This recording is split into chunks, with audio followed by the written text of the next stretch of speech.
Hi, it's Ice Cavern time. Woohoo!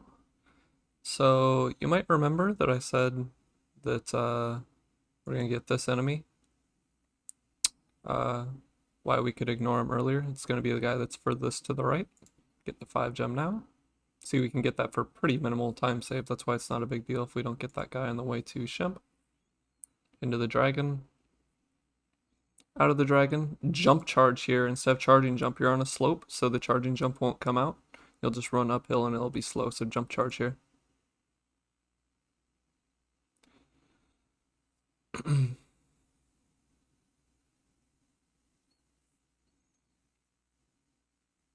So right at the start of Ice Cavern here, I'm going to hold a charging jump to the left and just keep that going. And it sets up the spacing perfectly to kind of glide, flame charge down, and then you're kind of here to take your momentum towards where you want to go while grabbing the gem. Like that.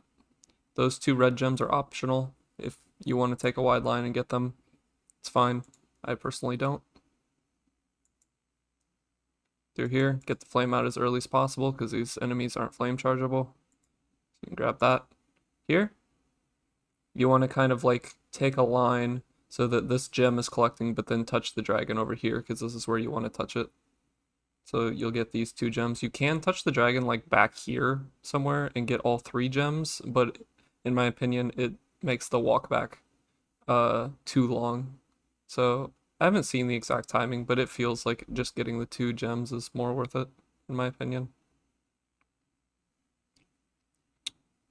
Charging jump out to the right here. That'll take us right into the blue if we just carry the charge. And charging up onto the windowsill. And yay, we get it. Oh, right. We don't get to use a roll. I'm so sad. I baited myself because in 120 you roll off there. But no, we don't get to use a roll.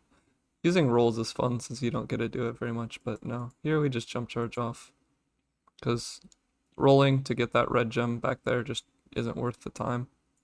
Here, kind of take a line through this green gem. So that we're kind of like gonna get this guy as he's coming around through these 2 chests. Now, this gem is probably the worst gem that I have routed in. Honestly, most people don't get this gem. If you do the movement perfect, it's worth it, but just know this gem is very optional. I also like it because I'm used to it and just I like how it comes up with the flame charge spacing here. Flame charge and then see how I kind of just like a lot of people might do a jump charge in that situation.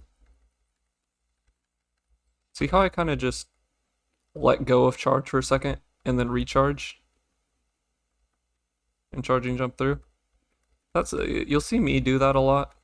Um, Jump charging in general is probably going to be faster. I'm not sure about this specific situation, but do what feels comfortable to you. You can just charging jump glide buffer over this. I like to throw in a little bit of a glide to make it, free. Magic stare into here. And I've actually been wondering about this. I'm not sure what the fastest timing is, whether it's fastest to charge down and just charge into the dragon, or whether it's faster to glide buffer near the bottom and kind of like land on the dragon. Either way, I'm sure it's minimal. The reason why charging down and then doing it like I did here would be possibly slower is because when you're charging down from a height into the ground, you don't get all of your forward momentum right away, so it takes a little bit to build your speed up.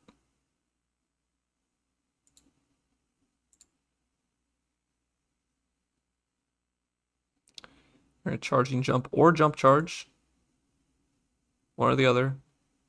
I've seen both. Out of this dragon to the left. Kind of cut this gap with a charging jump here. Flame charge here. And make sure, like, I'll see a lot of people flame charge here, then like jump down over here. You can't, if you get the flame charge out, good, and like get the timing down, you can land just in front of that back gem and get that gem too. Bonk off, grab. Now this is gonna be a little weird because you would think we'd want to flame charge this, right? But actually, we just want to kind of take a wide angle and charge through it. And it is kind of dangerous because of this, but You'll get the feel for it. The reason we don't want to flame charge that is because then we would get flame timered on this guy. You can't just put out flames as fast as you want. There is a little bit of a timer in between being able to flame. So that's the reason we charge through that and then flame this guy.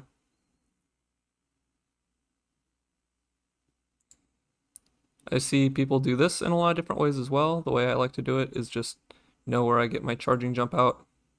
There's a 5 gem back there that I'm going to collect. I want to land somewhere around here because when I land here I get the 5 gem and then I take like kind of a step here and it gets the red gem. See that? And then I can flame that guy and grab the 5 out of the air.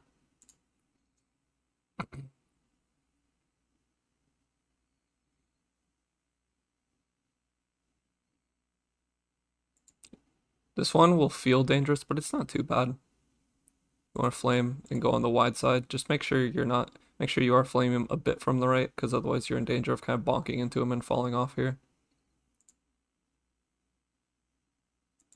Here, you want to take his inside line of as possible, and then so that you can get some momentum out this way to make this jump. If you want to just go around, you can. But this does save time to cut the gap like that. Here's another play for safety. I really have only seen Toasted Cat mess with this, and everybody else does what I'm about to do. You can actually, here, I guess I'll, show. We get this gem, and then we're gonna start charging, jumping up around this. You can just right out of the dragon kind of blind charge onto this and go into the charging jump right away. It's a pretty high degree of difficulty, which is why I like to go for the consistency. Just grab that 2 gem and turn around and be lined up nicely here. So let's just watch what I do here. Just holding charging jumps the whole time. Let's rewind it. Now, both where you start is important here, and also you want to make sure to be landing on the outer halves. If you go like all on the inner halves, your charging jumps are gonna end up going too long because it's too good of a line, You're gonna be not going as far, so your charging jumps won't be properly spaced and you'll end up falling off like here. So charging jumps, yeah, I'm kind of going on the outer halves of them. Right into this guy, charge this guy off. Green, like this. This is another spot where I tend to play it safe, but this actually isn't that bad. You can charging jump glide this gap. I prefer to just kind of mid-hop it, charge glide. So honestly, just don't be a baby like me, charging jump glide that if you want. Charge. See, I'm kind of gonna push this guy to the left here. That's so that I can come in through this chest and bonk him off. Grab out. Then you want to kind of land somewhere in this area where you can both collect the red gem and take a line through this chest. Now, I'm really hugging the wall here. Take note of that, because this guy, this enemy, unless you really hug this wall, he's gonna like go back around this way and you're not gonna get him. And that's just a free 2 gem gone. So keep this. See how he triggers this way.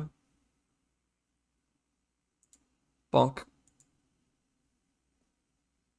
Bonk into that pole, and I recommend bonking into the center of it. I see some people kind of bonk to the left or something like that, and that makes it so you can actually leave too early and not get this 10 gem. I like to bonk in the center so that, you just physically can't go too fast.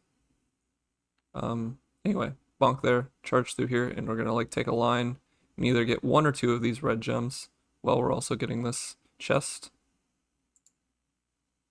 See this? And it's gonna be another just full hop, charge glide out. See, I don't even really charge glide. I just kind of glide buffer it.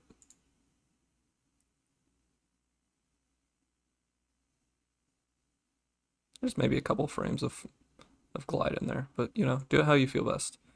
Also, when touching this dragon, let's rewind. Touching this dragon, take a line through this chest and through this one, like this. Don't touch this dragon too far to the right. If you do like what you think is like quote unquote optimal, and touching this dragon is far to the right, you're about to exit level after this, but as you're exiting level, there's a snowball guy back here. And if you touch the dragon too far over here, the snowball's gonna hit you as you're exiting. You'll lose a sparks as you're exiting. So make sure to try to not push it too far. You know, you can go right in the middle here. Just don't go over here. It's a mistake I still make sometimes. So definitely worth pointing that out. And that's going to be the end of the level. I know I didn't replay too much here, but I think that Ice Cavern's like just a pretty simple level. It's not like a free level, but it is kind of a nice break to not have any like super tough tricks. It's just movement, so you know that's about it. And you're gonna want to end up with around 209 gems, 210 I think if you get both reds. Or if you ignore the green, you know, do your own counts like I said at the start. Figure out exactly what you want. Yeah, anyway, that's going to be the end of Ice Cavern, and that's the last level of Peacekeepers, so we'll be moving into Magic Crafters and Alpine Ridge for the next video. Alright, thanks for watching, and good luck with the practice.